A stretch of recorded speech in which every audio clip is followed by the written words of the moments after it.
Sexual assault on college campuses continues to be an issue, and Clemson University wanted to tackle this issue by educating its students about Title IX. Now, in doing so, they had them take a mandatory online course to kind of understand what this is, and as a process of taking that course, they had to answer some personal questions about their own sex lives. So Jezebel covered this in a little more detail, and Campus Reform actually did the original story, and they reported that Clemson University, a public school in South Carolina, asked students and faculty, we care about your oral habits too, to complete a mandatory online training that included invasive and private questions. So these are the exact questions from the survey.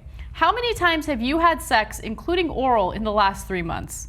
And with how many different people have you had sex, including oral? They really want to know about those oral habits in the last 3 months. Okay, now they're arguing that, hey, look, this is anonymous. You know, your information is not going to be shared with anyone. We just want you to start thinking about your type of sexual activity, what is and is not considered sexual assault, that kind of thing. Except you need your student ID in order to log in, right? And this is a mandatory course that they had. It's not mandatory, like training. Training. Course is not the right word. A mandatory training that they had the students take. So they need to know exactly who's taking it, which means that they know exactly who is answering which questions. Now, they have suspended this training until they reflect further on the types of questions that they ask their students. But come on, really? We don't have all the details on this story. So I read a lot about it, so go ahead. Title IX requires that public institutions, high schools and college, spend, there are a couple little exceptions, but basically spend as much money on women's sports as men's sports. That's what I don't think I'm mistaken. It also includes protections, gender equality issues. It goes beyond that. Right, but however many times you've been blown can't be relevant to understanding how Title IX works. I mean, there is no scenario under which it's relevant. It's about government spending. That's what Title IX is. It's mostly what Title IX is to make sure girls got a chance to play sports. That's mostly what Title IX is, because they were being prevented, and the theory was, and it was completely correct, that and this is nature versus nurture, but we literally nurtured boys to involve themselves in all these team sports that everyone cares about, and girls could maybe be cheerleaders, that's all, and women didn't get a chance to participate. Isn't that what they should be? That's totally true, yeah. Shut up and cheer.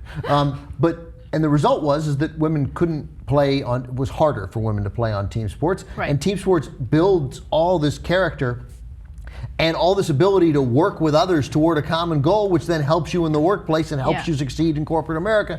And for years and years and years, women were prevented from that. And obviously they shouldn't. I did nothing in high school that was more valuable than playing team sports. Nothing. Somehow you managed to get this story to turn into a topic about sports. It's Title IX. It's supposed to be about sports. How did you do that? But instead, they're like, did you get a hand job last night? Please tell me, please tell me. Especially if there was oral sex involved. Especially if there was. Was there any oral at all? There's absolutely no reason. Look, even if this wasn't regarding Title IX and it was just specifically with laser beams just focused on the issue of sexual assault on campus, you still do not need to know how many sexual encounters a particular student has had.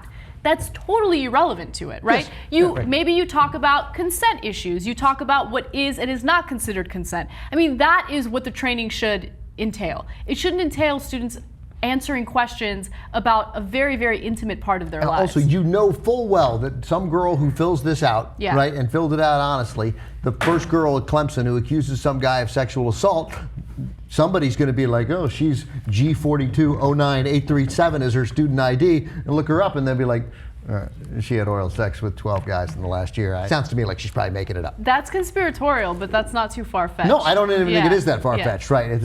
That is, again, you could have sex with 14 guys, you're no more likely to get sexually assaulted than a virgin. It's a crazy, crazy, dumb concept, and these questions are weird. Yeah, they are super weird. So, but you seem a little defensive. I mean, how many different people have you had sex with in the last 3 months, including oral? If you don't mind me asking.